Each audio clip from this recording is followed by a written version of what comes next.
आज का जो प्यारे विद्यार्थियों, हमारा जो विषय है वो है औद्योगिक क्रांति के प्रभाव।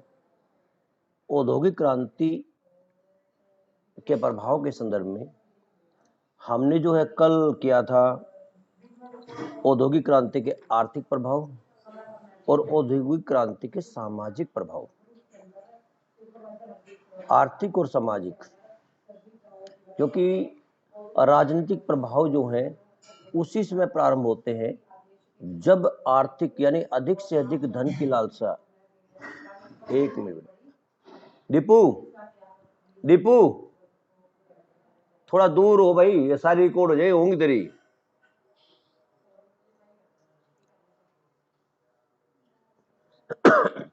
तो औद्योगिक क्रांति में कल हमने जो किया था वो क्या था, आर्थिक प्रभाव और सामाजिक प्रभाव।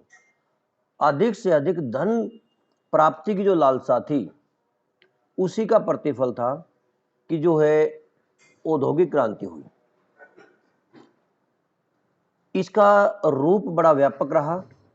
जब इसका रूप व्यापक रहा तो ये बिल्कुल स्वाभाविक है कि प्रभाव जो है अनेक क्षेत्रों पर पड़ेंगे। तो प्रभाव की कड़ी में आज हमारा है राजनीतिक प्रभाव। राजनीतिक प्रभाव की बात आए तो सबसे पहले कहते हैं बेटा इंग्लैंड की बात हम करते हैं। इंग्लैंड के साथ साथ यूरोप के अन्य और यूरोप के साथ अमेरिका के साथ जो है जापान, इन देशों की भी एक ही पृष्ठभूमि राजनीतिक जो प्रभाव पड़े धीरे धीरे सभी देशों के अंदर एक जैसे ही पड़े। ये बताओ, आवाज क्लियर आ रही है आपके पास? ठीक है। कहते बेटा इंग्लैंड जो है औद्योगिक क्रांति में सबसे अग्रणी देश था।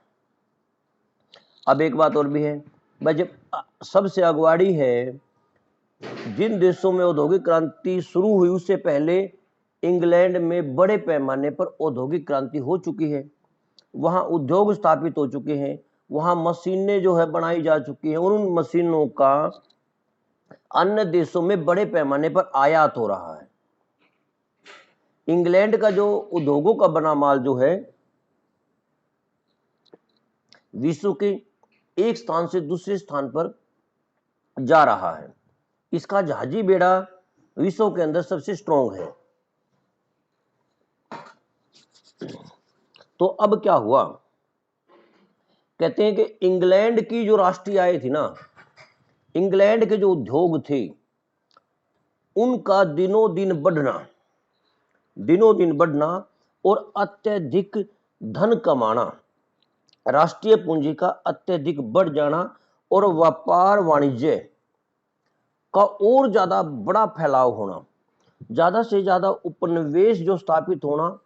और इसमें जो क्या हुआ कि जो है इंग्लैंड 19वीं शताब्दी तक इन सभी कारणों का प्रतिफल था। ये औद्योगिक क्रांति का ही एक प्रभाव था कि इंग्लैंड जो है विश्व में सबसे शक्तिशाली देश बनकर उभर गया।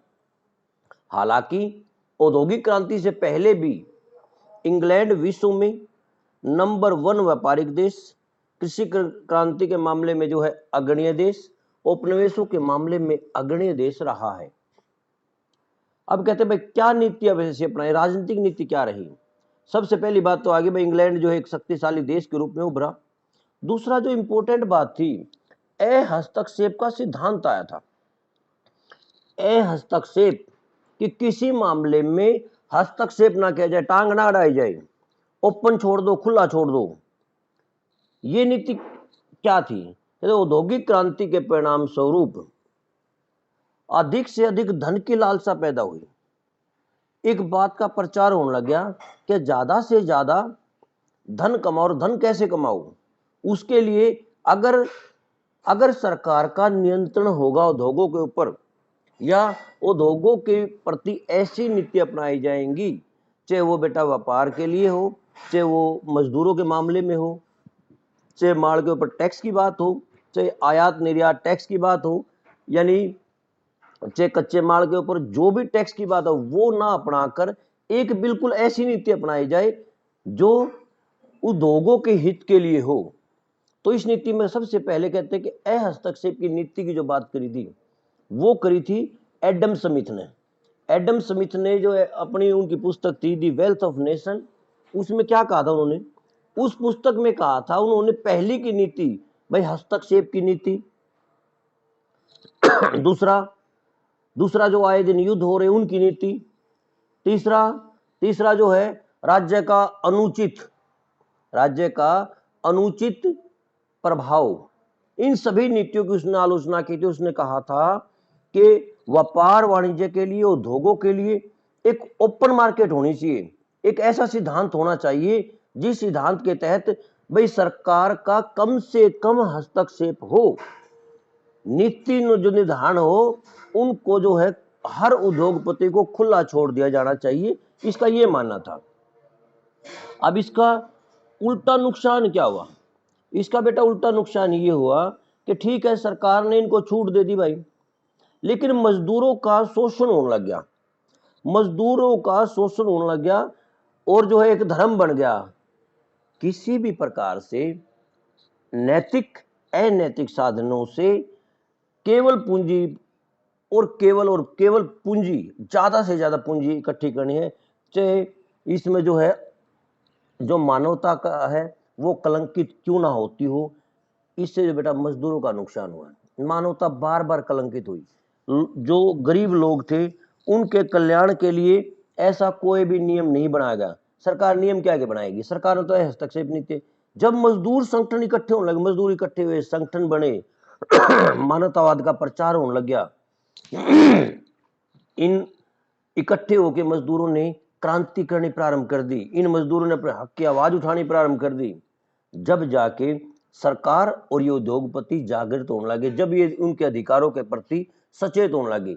अधिकार जो है, एक कहावत है कि फूल वही चुन पाता है जो कांटों से टकराता है, फूल वही चुन पाता है जो कांटों से टकराता है, अधिकार न मिलते मांगे से अधिकार तो छीने जाते हैं। तो बेटा अधिकार तो इन लोगों के द्वारा छीने गए थे, मजदूरों को अधिकार नहीं दिए गए, ना राज्य के द्वारा दिए गए, ना जो है इन भूमिपति उद्योगपतियों के द्वारा दी गई। एक बात और उभर कर सामने, राष्ट्रवाद सर्वोच्च राष्ट्रवाद, इसको आप किसी रूप में, एक तो राष्ट्रवाद, मेरा राष्ट्र विश्व का सबसे सर्वोच्च राष्ट्र, जो आज आपने देखा होगा कि कोई भी बात उसमें राष्ट्रवाद में ले आओ उठा के, हर देश के, मैं भारत का नागरिक, मैं जो है पाकिस्तान का नागरिक, मैं चाइना का नागरिक, मैं इराक का नागरिक, मैं अमेरिका का नागरिक, मैं इंग्लैंड का नागरिक, ये एक भावना जो है, और जो है हर व्यक्ति अपने राष्ट्र को सर्वोच्च बताने की, दिखाने की कोशिश करता है। हमेशा आपने भी सुनी होगी कि भारत जो है एक महान राष्ट्र, भाई भारत ठीक है महान राष्ट्र है, लेकिन कहाँ ठहरता अगर हम विश्व संदर्भ में बात करें। तो एक राष्ट्रवाद की जो भावना का हुआ। अब यहां एक बात और थी बेटा, राष्ट्रवाद में एक नई भावना थी। इससे पहले जब व्यापार वाणिज्य का विकास हो रहा था, मैंने उस टाइम भी बताया था, उस टाइम भी ये टॉपिक था कि भाई अधिक से अधिक उपनिवेश प्राप्त करे, जो है अपने राष्ट्र के लिए जो ज्यादा से ज्यादा व्यापार के लिए सोना चांदी लेके आओ, जिससे उनका देश, जो धनाढ्य लोग होंगे उनके देश में घना पैसा होगा, तो ऑटोमेटिक बात है कि लोगों के पास धन होगा तो सरकार के पास होगा। अब यहां राष्ट्रवाद की एक भावना फैल गई जबरदस्त। अब पहले होया था व्यापार, अब होने लग गया कि जिसके पास जितने ज्यादा उद्योग हैं उनके अंदर जितना ज्यादा माल बनाया जाता है, ये भावना आ गई। उसकी संपन्नता, राष्ट्र की संपन्नता के साथ जोड़ दी गई। भाई जितना माल घना बनेगा उतना ज्यादा बेनिफिट होगा, उतने ज्यादा पैसे आएंगे। अब बेटा जितने ज्यादा पैसे आएंगे तो राष्ट्र का विकास होगा। तो इस भावना को जो है जोड़ दिया गया, और इससे जो क्या हुआ, इससे जो राष्ट्रवाद आया, इसमें नई चीजें को बोलाई। बेटा अमेरिका में 1776 के अंदर क्रांति होगी, और 1789 के अंदर जो है फ्रांस में क्रांति होगी। अब क्या हुआ, अब जो है इन दोनों क्रांतियों का प्रतिफल यह था कि विश्व को अपने आगोश में ले लिया। यहाँ क्या थी? समानता, स्वतंत्रता, बंधुता, भाईचारा, इस बात की भावना का प्रचार प्रसार बड़े पैमाने पर था।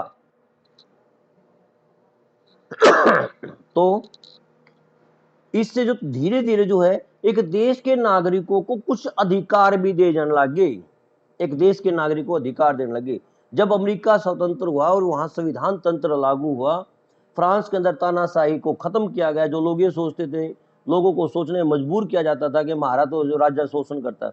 अब जब राष्ट्रीय राज्य स्थापित हुए, देखो फ्रांस की क्रांति के बाद वहां हुआ क्या था?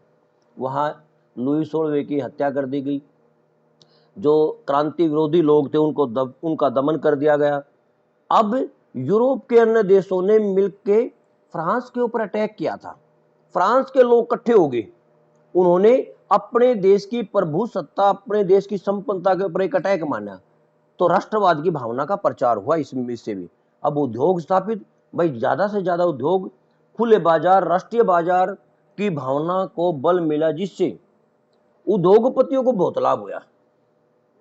उद्योगपतियों को अत्यधिक लाभ हुआ जब बाजार तंत्र का विकास होने लग गया। और एक देश के अंदर देखो, जब राष्ट्रीयता की भावना आई ना, एक राष्ट्र, राजा तानाशाह बना कि राजा जो है लोकतांत्रिक, देश के अंदर यातायात के साधनों का विकास हुआ, देश के अंदर जो है कृषि का विकास हुआ, देश के अंदर जो है ये एक प्रकार की मुद्रा प्रणाली आई, एक प्रकार की माप आई, बैंकिंग प्रणाली आई, एक प्रकार के नियम कायदे कानून बने।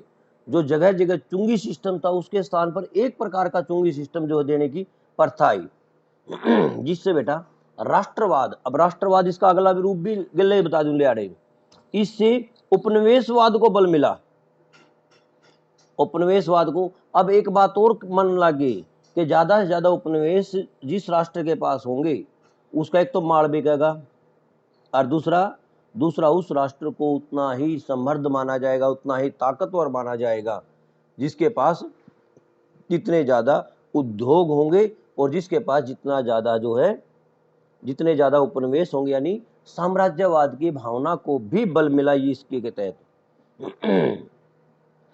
लोकतंत्र की प्रगति कहते हैं, लोकतंत्र की प्रगति बेटा। इससे क्या हुआ था? अब राष्ट्रीय चेतना का प्रचार होने लगा। चलो ठीक है भाई, राष्ट्रीय चेतना। दूसरी तरफ जो अमेरिका में जब क्रांति होगी, वहां लोकतंत्र स्थापित हो गया।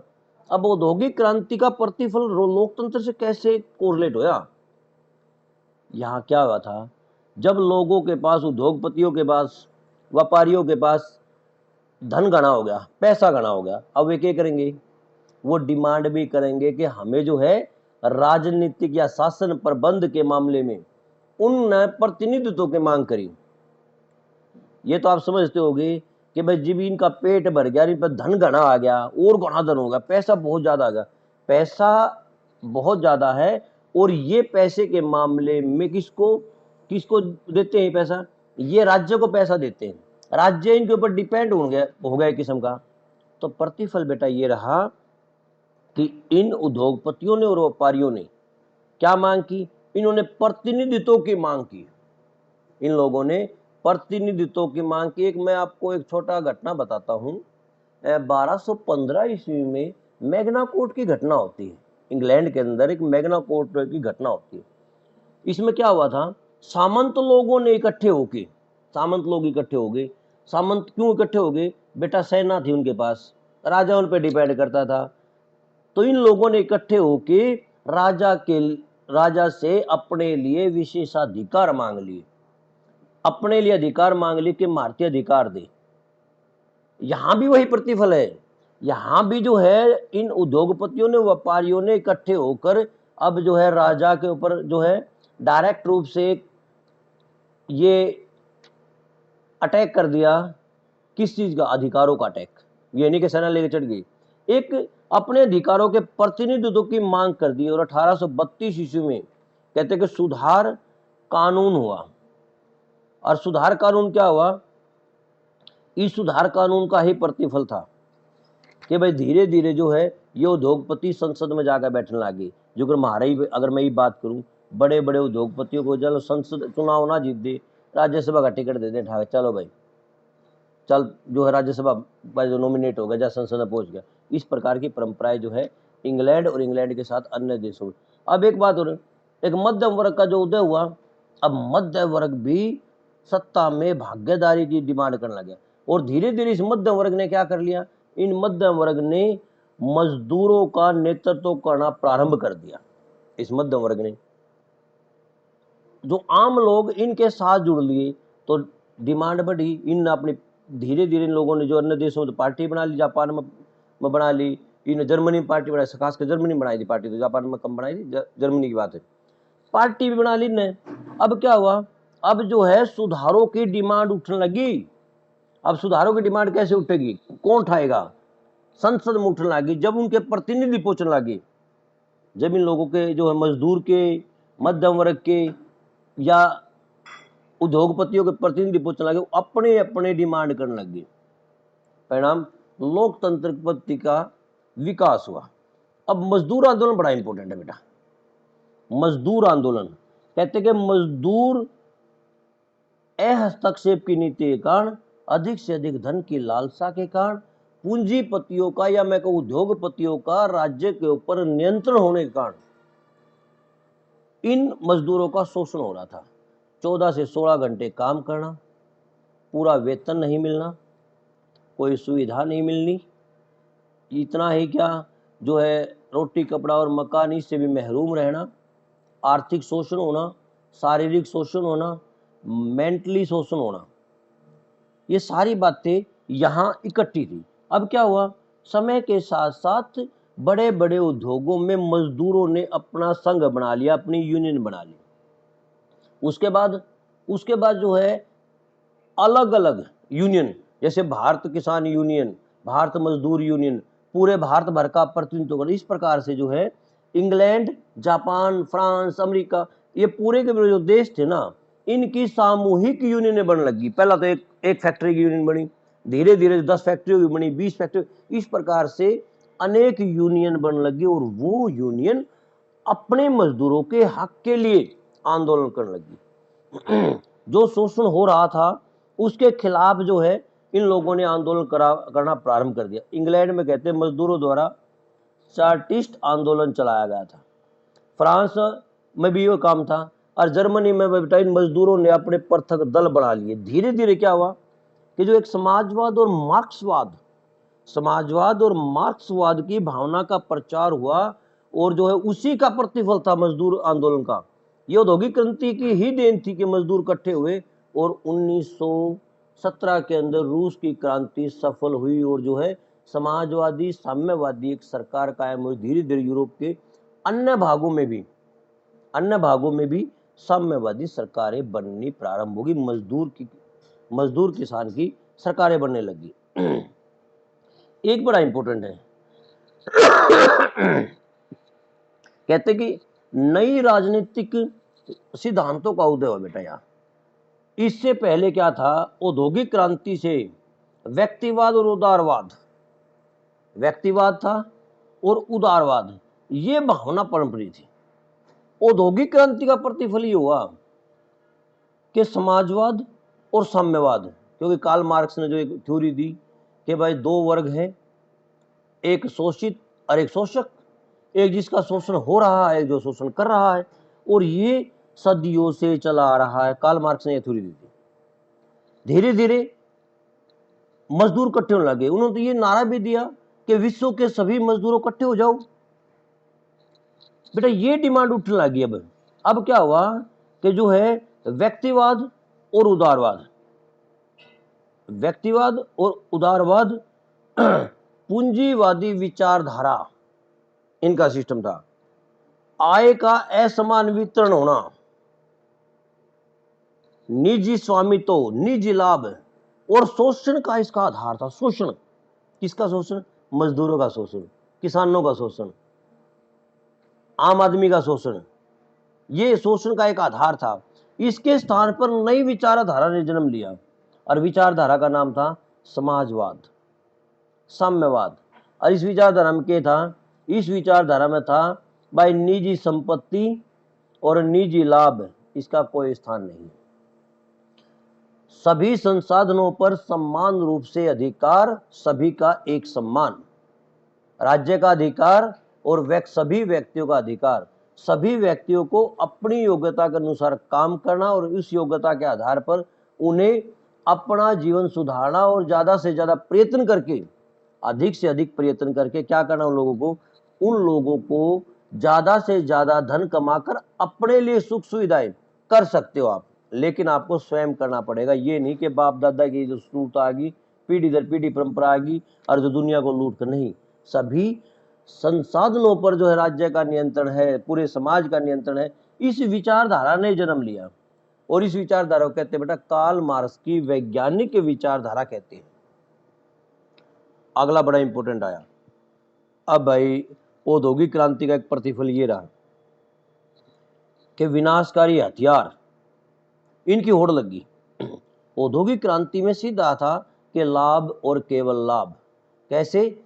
नैतिक और अनैतिक, अनुचित और अनुचित। बेटा जो कर भी हो ना, लाभ कमाना है भाई, सीधी बात है। हमें तो लाभ चाहिए बस, और लाभ चाहिए कैसे चाहिए? चाहे कोई आदमी मरो, चाहे जो आदमियों का जीवन जो स्तर जो डाउन हो, चाहे उनको पशुओं की तरह काम करना पड़े, कैसे भी करो, हमें कोई मतलब नहीं। उद्योगपतियों का एक नारा था, हस्तक्षेप की नीति आई थी, जो है शोषणीय था, अधिक से अधिक पूंजी प्राप्त करनी थी। अब क्या हुआ कि अपने उद्योगों के लिए क्या चाहिए? कच्चे माल के लिए मंडी चाहिए, लाओ मंडी, उन मंडियां मत है, और तैयार माल के लिए मंडी चाहिए। और एक बात कहने लगे कि जब माल बेचना है उसके लिए क्या करो, ज्यादा से ज्यादा उपनिवेश बसाओ। अब उपनिवेश बसाओगे तो बेटा आपस में लड़ाई भी तो करेंगे। सारे जो यूरोप के देश हैं उनके पास एक प्रकार का माल है, एक प्रकार का माल है उद्योगों में बना हुआ। अब उद्योगों में जो बना हुआ माल है उसको बेचना कहाँ है? उसको बेचना है जाकर अफ्रीका महाद्वीप में, एशिया महाद्वीप में, दक्षिण अमेरिका महाद्वीप में, या यूरोप के जिन देशों में जो कमजोर देश थे उनमें, ऑस्ट्रेलिया महाद्वीप में। इनमें तो बेचना जाकर, इन्हें दूसरे देशों में तो बेचना। उसके लिए ज्यादा से ज्यादा उपनिवेश बसाए। आप जब उपनिवेश बसाओगे तो क्या करेंगे? उपनिवेश बसाओगे तो इनकी लड़ाई भी तो होगी एक दूसरा के खिलाफ। तो जो है इन लोगों ने ज्यादा से ज्यादा अस्त्र शस्त्र विनाशकारी हथियार आपस में बाणे प्रारंभ कर दिए। यही प्रतिफल है कि 1871 में जब जर्मनी का एकीकरण हुआ तो जर्मनी सैनिक दृष्टि से, जर्मनी ने कहा था, उसकी सेना जो थी ना, थल सेना उसकी बड़ी स्ट्रॉन्ग थी, विश्व में नंबर 1 थी। अब उन्होंने नारा दिया कि जो है जिस प्रकार से हमारी थल सेना स्ट्रॉन्ग है, हम उसी प्रकार से अपनी नौ सेना को भी स्ट्रॉन्ग बनाएंगे। परिणाम हथियारों की होड़ लगी। किसमें? इंग्लैंड में, जर्मनी में, फ्रांस में, इटली में, इनमें सारे देशों में। देखते देखते विश्व जो है 2 भागों में विभाजित हो गया, मित्रगुट और त्रिगुट। ये हथियारों की होड़ का ही रिजल्ट था कि जो है जिसके परिणाम स्वरूप फर्स्ट वर्ल्ड वार और आगे चलकर सेकंड वर्ल्ड वार, बेटा ये सारा का सारा जो है ना औद्योगिक क्रांति की ही देन है, औद्योगिकरण की ही देन है, कि जिसके कारण जो है ज्यादा से ज्यादा उत्पादन, ज्यादा से ज्यादा संसाधनों को इकट्ठे करने की एक होड़ प्रारंभ हुई। परिणाम जो है विश्व जो है दो भागों में बट गया। अरे एक तगड़ा मुहाना बन गया, और मुहाने का नाम था जो है आपस में गुटबाजी। इसका प्रतिफल ये रहा कि फर्स्ट वर्ल्ड वार हुआ, सेकंड वर्ल्ड वार हुआ और दुनिया ने भयंकर विनाश देखा। अब कुछ सांस्कृतिक प्रभाव भी पड़े भाई, सांस्कृतिक प्रभाव भी पड़े इसके ऊपर। अब सांस्कृतिक प्रभाव क्या पड़ा? एक तो रूढ़िवाद और अंधविश्वास में कमी आई। हालांकि ये पुनर्जागरण के साथ ही प्रारंभ हो चुका था यूरोप के अंदर। पुनर्जागरण और धर्म सुधार आंदोलन वहीं से आ चुका था कि वह प्राचीन रूढ़िवादिता, जो रटे रटाए विचार थे कि धर्म श्रेष्ठ है, कोई व्यक्ति श्रेष्ठ है, उसके स्थान पर जो है ये बात जो है बिल्कुल चेंज हो चुकी थी। यहाँ फिर भी कहते औद्योगिक क्रांति के कारण जो है लोगों में शिक्षा आई, क्योंकि मैंने कल भी बताया था आपको कि औद्योगिक क्रांति का एक रिजल्ट ये रहा था कि वहाँ जो है ज़्यादा से अलग अलग फील्ड के अलग अलग प्रकार के लोग चाहिए थे, तो शिक्षा दिलाने लगे, जो करो आज दिलाने लगे।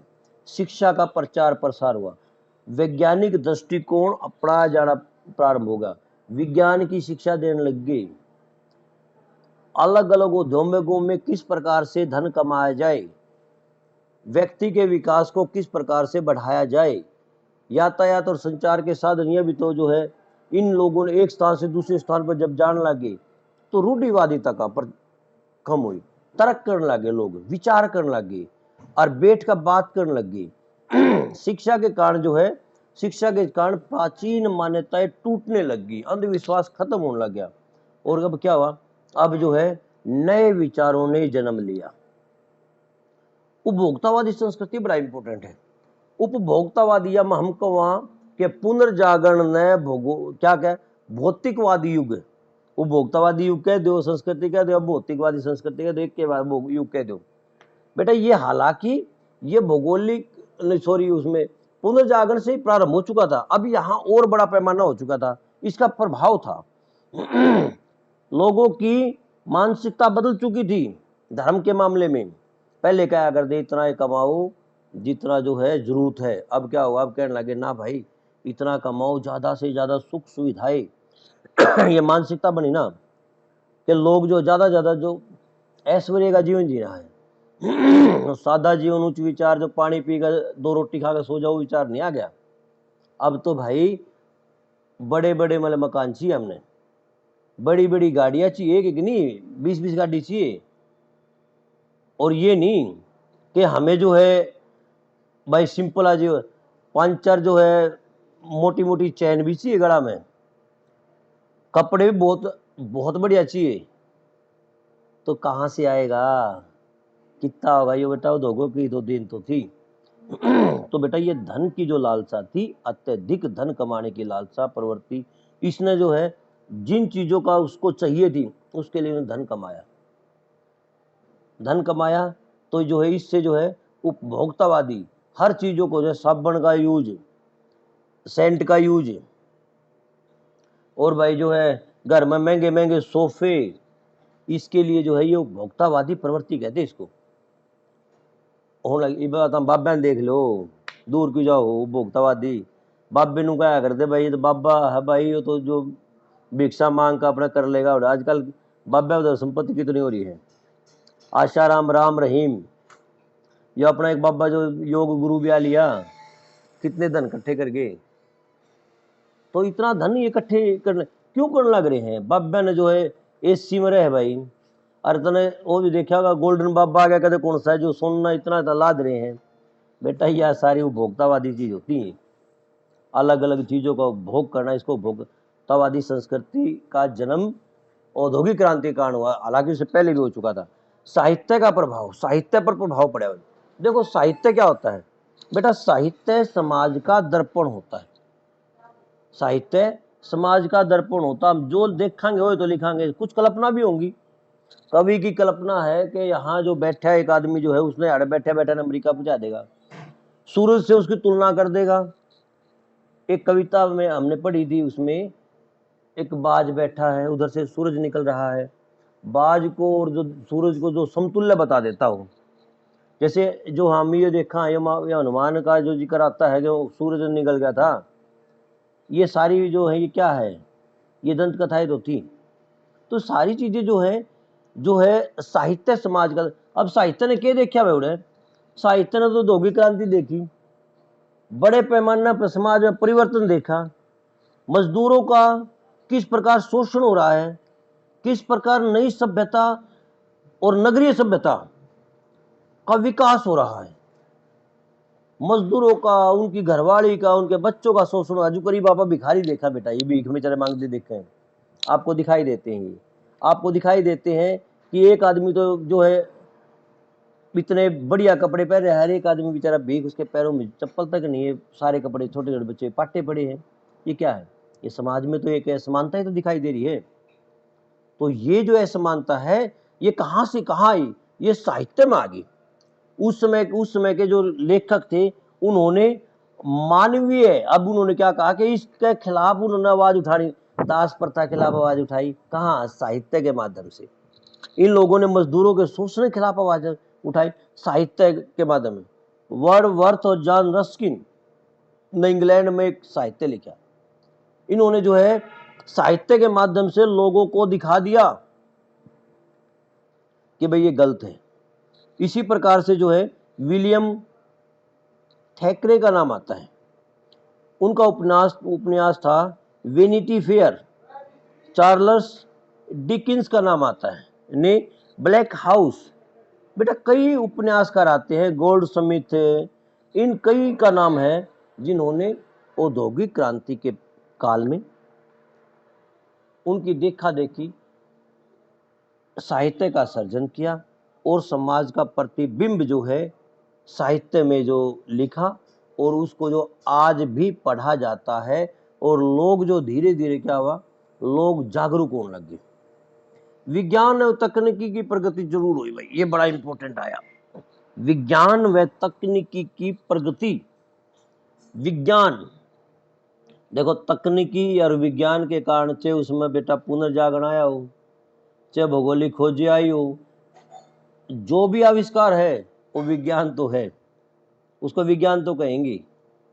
चाहे किसी ने ड्रिल मशीन का आविष्कार किया तो विज्ञान तो था, चाहे किसी ने जो है भेड़ों की नस्ल में सुधार किया तो विज्ञान तो था, चाहे किसी व्यक्ति ने जो है जो उस समय जो त्रिपत्ती घास का आविष्कार किया वो भी तो विज्ञान था, चाहे किसी ने चाहे किसी ने मयूल बनाई हो, स्पिनिंग जेनी बनाई हो, फ्लाइंग सेट लाया हो, चाहे पावर लूम लाया हो, चाहे वाष्प बिजली, पेट्रोल, डीजल, बेटा कुछ भी लाया हो, चाहे उसने रेलवे लाया हो, क्या है ये विज्ञान तो थी, ये तकनीकी तो थी। इससे तकनीकी और विज्ञान का और तेजी से बढ़ावा हुआ। औद्योगिक देशों ने प्रयोगशाला स्थापित की। देखो आप,